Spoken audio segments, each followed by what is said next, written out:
ವಿಶೇಷ ಕಾರ್ಯಕ್ರಮಕ್ಕೆ ಸ್ವಾಗತ. ನಾನು ದಿವ್ಯಾ. ಊರ ಹೊರಗೊಂದು ಗುಡ್ಡ, ಗುಡ್ಡದ ಮೇಲೊಂದು ದೇಗುಲ, ಸುತ್ತಲೂ ಕೆರೆಗಳು, ತಣ್ಣನೆ ಬೀಸೋ ಗಾಳಿ. ಆದರೂ ಅಭಿವೃದ್ಧಿ ಮಾತ್ರ ಆಗೇ ಇಲ್ಲ. ಇಂಥ ಒಂದು ಸುಂದರ ತಾಣವಿರೋದು ಮಲೆನಾಡಿನಲ್ಲ, ಧಾರವಾಡದಲ್ಲಿ. ಬನ್ನಿ ಈ ಸುಂದರ ತಾಣಕ್ಕೆ ಹೋಗ್ಬರೋಣ.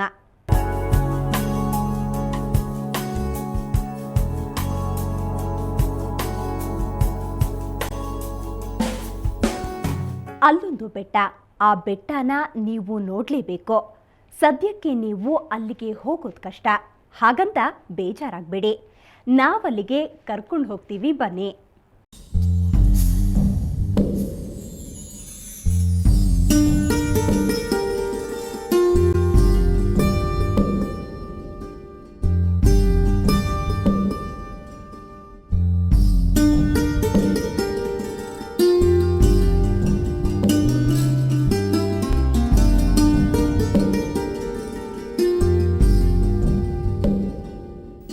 ನೋಡಿದರೂ ಬೆಟ್ಟಗಳ ಸಾಲು, ಹಸಿರನ್ನೇ ಅಪ್ಪಿಕೊಂಡಿರೋ ಗುಡ್ಡಗಳು. ಮೆಟ್ಟಿಲು ಹತ್ತಿ ಮೇಲಕ್ಕೇರಿದ್ರೆ ಮೈ ನಡುಗುವಷ್ಟು ತಣ್ಣನೆ ಗಾಳಿ.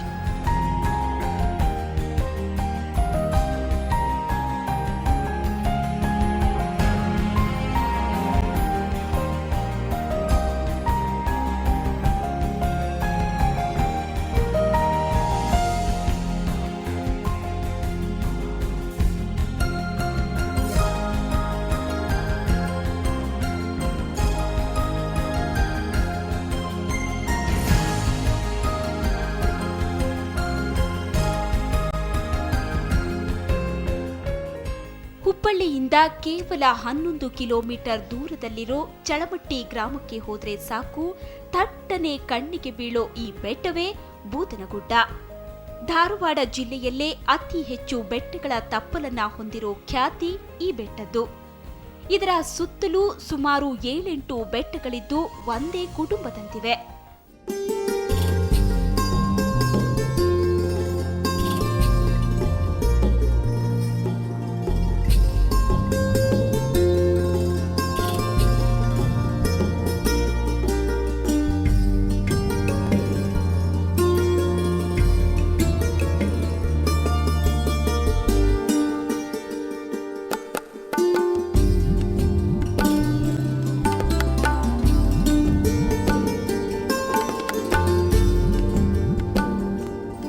ಬೆಟ್ಟವೆಂದ್ರೆ ಬರೀ ಹಸಿರು ಮಾತ್ರನಾ?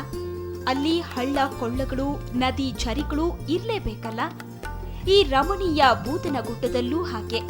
ಮಳೆಗಾಲ ಬಂದ್ರೆ ಸಾಕು, ಈ ಪರ್ವತದ ಮಧ್ಯೆ ಇರೋ ನೀರಸಾಗರ, ದುಮ್ಮವಾಡ, ಚಳಮಟ್ಟಿ, ದೇವರ ಗುಡಿಹಾಳ ಕೆರೆಗಳು ಮೈತುಂಬಿ ಹರಿಯುತ್ತವೆ. ಅದನ್ನ ನೋಡೋದೇ ಕಣ್ಣಿಗೆ ಚಂದ, ಮನಸ್ಸಿಗೆ ಆನಂದ.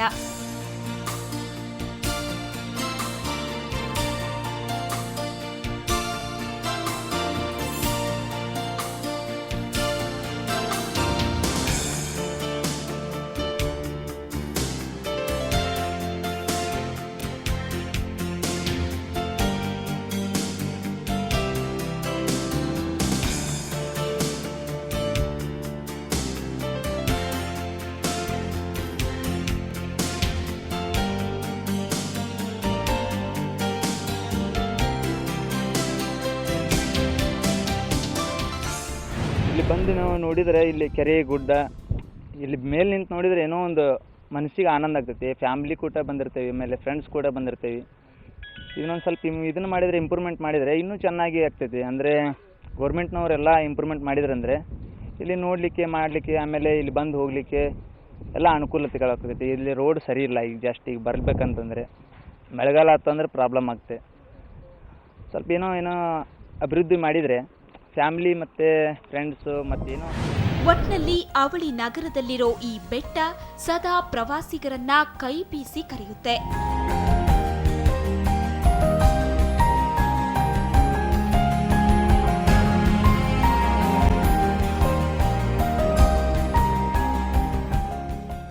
ಬೂದನಗುಡ್ಡ ಅಂದ್ರೆ ಬರೀ ಬೆಟ್ಟ ಮಾತ್ರ ಅಂತ ಅನ್ಕೋಬೇಡಿ. ಅಲ್ಲಿ ನೋಡಬೇಕಾದ್ದು ಸಾಕಷ್ಟಿದೆ. ಏನೇನು ಅಂತ ನೋಡೋಣ ಈ ವರದಿಯಲ್ಲಿ. ಇನ್ನು ಬೂದನಗುಡ್ಡವೆಂದ್ರೆ ಬರೀ ಹಸಿರು ಕ್ಷೇತ್ರ ಮಾತ್ರ ಅಲ್ಲ, ಪುಣ್ಯಕ್ಷೇತ್ರನೂ ಹೌದು.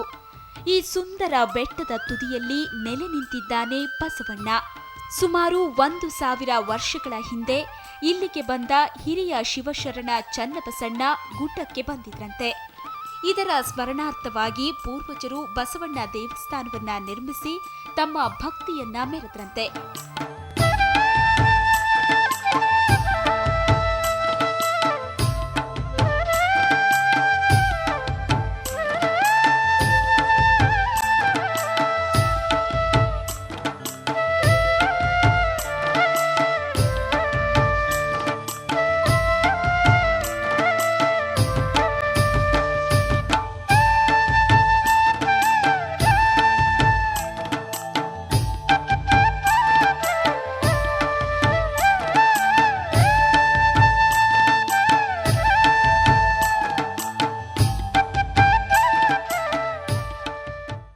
ಅಷ್ಟೇ ಅಲ್ಲ, ಈ ದೇವಸ್ಥಾನದ ಎದುರೇ ಕಾಣಸಿಗುತ್ತೆ ಹೆಬ್ಬಂಡೆ. ಇದರಲ್ಲಿ ನಂದಿಯ ಹೆಜ್ಜೆಗಳು, ಯಲ್ಲಮ್ಮ ದೇವಿಯ ಪಾದದ ಗುರುತುಗಳು ಪುರಾಣ ಕಥೆಯ ಜೊತೆಗೆ ಭಕ್ತಿಯನ್ನು ಹೆಚ್ಚಿಸುತ್ತೆ.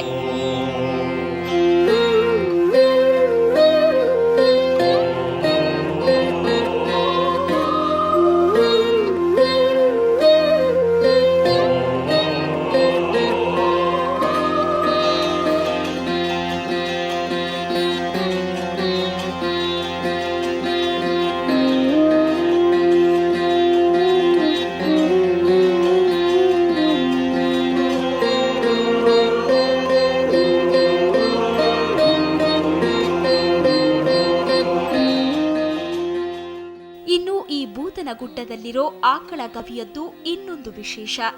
ಸುಮಾರು 60 ಕಿಲೋಮೀಟರ್ ಇರೋ ಈ ಗವಿಯಿಂದ ಉಳವಿಯವರೆಗೆ ಶಿವಶರಣ ಚನ್ನಬಸಣ್ಣ ಹಾದು ಹೋಗಿದ್ರಂತೆ. ಹೀಗಾಗಿ ಬೂದನಗುಡ್ಡಕ್ಕೆ ಉಳವಿಯ ಮಹಾದ್ವಾರ ಅನ್ನೋ ಅನ್ವರ್ಥನಾಮವೇ ಇದೆ. ಬೂದನಗುಡ್ಡ ಕ್ಷೇತ್ರದಲ್ಲಿ ಇಲ್ಲಿ ಹುಲಿಗವಿ ಅಂತಿದೆ, ನಂತರ ಆಕಳಗವಿ ಅಂತಿದೆ, ಭೈರಪ್ಪನ ಕೊಳ್ಳ ಅಂತಿದೆ, ಎಂಟತಿನ ಕೊಳ್ಳ ಅಂತಿದೆ, ಬಾಳಿ ಕೊಳ್ಳ ಅಂತಿದೆ. ಇಲ್ಲಿ ಹಿಂದೆ ಒಂದು ಹಿರಿಯರ ಪ್ರತೀತಿ ಏನಂದರೆ, ಹಿಂದೆ ಚನ್ನಬಸವಣ್ಣವರು ಉಳಿವಿಗೆ ಹೋಗುವ ಮಾರ್ಗದಲ್ಲಿ ಇಲ್ಲಿ ವಾಸ ಮಾಡಿಕೊಂಡು ಇಲ್ಲಿ ತಂಗಿ ಅನುಷ್ಠಾನಗೈದು ಹೋದಂಥ ಕ್ಷೇತ್ರ ಇದು. ಆದ್ದರಿಂದ ಹಿರಿಯರೆಲ್ಲೂ ಇದಕ್ಕೆ ಬೂದನಗುಡ್ಡಕ್ಕೆ ಉಳಿವಿಯ ದ್ವಾರ ಬಾಗಿಲು ಅಂತೇಳಿ ಅಂತೇಳಿ ಒಂದು ಪ್ರತೀತಿ ಇದೆ.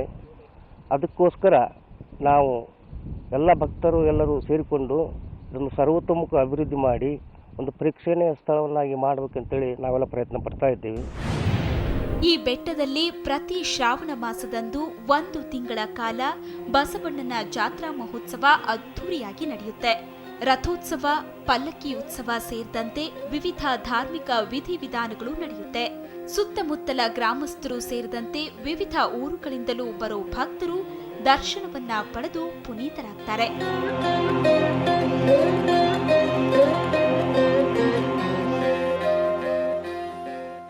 ಇಷ್ಟೊಂದು ಪ್ರಕೃತಿ ಸೌಂದರ್ಯ, ಭಕ್ತಿ ಭಾವದ ತಾಣವಾಗಿರುವ ಈ ಬೂದನಗುಡ್ಡ ಯಾಕೆ ಹಿಂದುಳಿದಿದೆ? ಪ್ರವಾಸೋದ್ಯಮ ಇಲಾಖೆ ಏನ್ ಹೇಳುತ್ತೆ? ಇಂಥ ಒಂದು ಪ್ರವಾಸಿ ತಾಣದ ಬಗ್ಗೆ ನಿರ್ಲಕ್ಷ್ಯ ಯಾಕೆ? ಈ ರಿಪೋರ್ಟ್ ನೋಡಿ ಗೊತ್ತಾಗತ್ತೆ.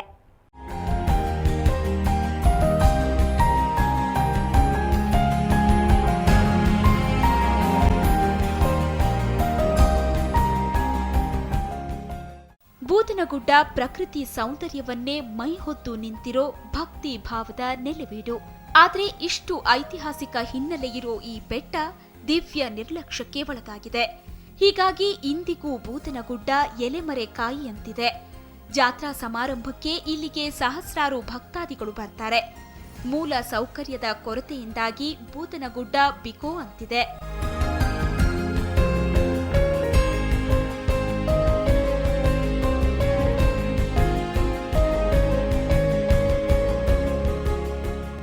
ಪವಿತ್ರವಾದ ಪುಣ್ಯಕ್ಷೇತ್ರ ಶ್ರೀ ಬುದ್ದನಗುಡ್ಡ ದೇವಸ್ಥಾನ. ಶ್ರೀ ಬುದ್ದನಗುಡ್ಡ ದೇವಸ್ಥಾನಕ್ಕೆ ಒಂದು ತಲಾಂತರದಲ್ಲಿ ಸಾವಿರಾರು ವರ್ಷ ಇರುವಂಥ ಒಂದು ಇದು ಇತಿಹಾಸ ಇರುವಂಥ ಈ ದೇವಸ್ಥಾನ. ಉಳಿವಿಗೆ ಹೋಗಬೇಕಾದ್ರೆ ಚನ್ನಬಸವೇಶ್ವರವರು ಈ ದೇವಸ್ಥಾನಕ್ಕೆ ಬಂದು ಇಲ್ಲಿ ವಾಸ್ತವ್ಯ ಮಾಡಿ, ಇಲ್ಲಿಂದ ಅವರು ಇಲ್ಲಿ 12 ಕೊಳ್ಳ ಅಂತೇಳಿ ಇಲ್ಲೊಂದು ಗುಹೆ ಇದೆ. ಆ ಗುಹೆಯಲ್ಲಿ ಅವರು ಅನುಷ್ಠಾನ ಕೂತ್ಕೊಂಡು ಇಲ್ಲಿಂದ ಅವರು ಉಳಿವಿಗೆ ಹೋಗಿದ್ದಾರೆ ಅಂತ ಹೇಳಿ ಉಳಿವಿಯ ಮಹಾದ್ವಾರ ಅಂತೇಳಿ ಬುದ್ದನಗುಡಿ ಬಸವಣ್ಣನ ಕ್ಷೇತ್ರಕ್ಕೆ ಈಗಾಗಲೇ ಇಲ್ಲೆಲ್ಲ ಜನಕ್ಕೆ ಗೊತ್ತಿರುವಂಥ ವಿಷಯ. ಸುಮಾರು 293 ಎಕರೆ ವಿಸ್ತೀರ್ಣ ಹೊಂದಿರೋ ಬೂದನಗುಡ್ಡದ ವ್ಯಾಪ್ತಿಗೆ ಸುತ್ತಲ ಚಳಮಟ್ಟಿ, ದುಮ್ಮವಾಡ, ಹಿರೇಹೊನ್ನಳ್ಳಿ ಸೇರಿದಂತೆ 7-8 ಗ್ರಾಮಗಳು ಸೇರುತ್ತೆ. ಆದ್ದರಿಂದ ಗುಡ್ಡವನ್ನ ಪ್ರವಾಸಿ ತಾಣವಾಗಿ ಅಭಿವೃದ್ಧಿಪಡಿಸಿದ್ರೆ ಗ್ರಾಮಗಳು ಅಭಿವೃದ್ಧಿಯಾಗುತ್ತೆ ಅನ್ನೋದು ಸ್ಥಳೀಯರ ಅಭಿಪ್ರಾಯ. 293 ಎಕರೆ ಜಮೀನಿದೆ. ಅದರಲ್ಲಿ ಸಾಕಷ್ಟು ಪ್ರವಾಸಿಗರು ಬಂದು ಹೋಗ್ತಾರೆ. ಇಲ್ಲಿ ಅಂದ್ರೆ ಇಲ್ಲಿ ಆಜು ಬಾಜು ಊರವರು ಮತ್ತು ಮೇಲಾಗಿ ಧಾರವಾಡ ತಾಲೂಕಿನವರು ಬರ್ತಾರೆ. ಇಲ್ಲಿ ಧಾರವಾಡ ತಾಲೂಕಿನ ಮನಗುಂಡಿ, ಮನ್ಸೂರು, ಮಮ್ಮಿಗಟ್ಟಿ ಮತ್ತು ಈ ಕಡೆ ಬಮ್ಮಿಗಟ್ಟಿ, ಒಟ್ಟು ಟೋಟಲಾಗಿ ಕನಿಷ್ಠ ಒಂದು ಕೋಟ್ಯಾಂತರ ಜನ ಬಂದು ಹೋಗ್ತಾರೆ ಇಲ್ಲಿ. ಮತ್ತು ಹೊರಗಿನ ದೇಶದವ್ರು ಫಾರಿನ್ಸರ್ಸು ವರ್ಷಕ್ಕೊಂದು ಸಲ ಬಂದು ಹೋಗ್ತಾರೆ. ಆದರೆ ಅಭಿವೃದ್ಧಿಗೆ ನಮ್ಮ ಸರ್ಕಾರ ಈಗ ಇದ್ದಂಥ ಸರ್ಕಾರ ಆಯ್ತು, ಯಾವ ಸರ್ಕಾರ ಆದರೂ ಇದ್ರ ಬಗ್ಗೆ ಒತ್ತು ಕೊಟ್ಟಿಲ್ಲ. ಈ ಸರ್ಕಾರ ಬಂದಿಂದಂತೂ ಏನು ಒಂದು ನಯಪಸ ಕೆಲಸ ಆಗಿಲ್ಲ. ಅಧಿಕಾರಿಗಳ ಕಣ್ಣಿಗೆ ಬಿದ್ದರೂ ಅಭಿವೃದ್ಧಿ ಕಾಣದ ಈ ಸೌಂದರ್ಯದ ಖನಿ ಭಕ್ತಿ ಬೀಡನ್ನ ಇನ್ನಾದರೂ ಪ್ರವಾಸಿ ತಾಣವನ್ನಾಗಿಸಬೇಕಿದೆ. ಎಸ್ಆರ್ ಅನಂತರಾಮಯ್ಯ, ಸುವರ್ಣ ನ್ಯೂಸ್ 24/7 ಹುಬ್ಬಳ್ಳಿ.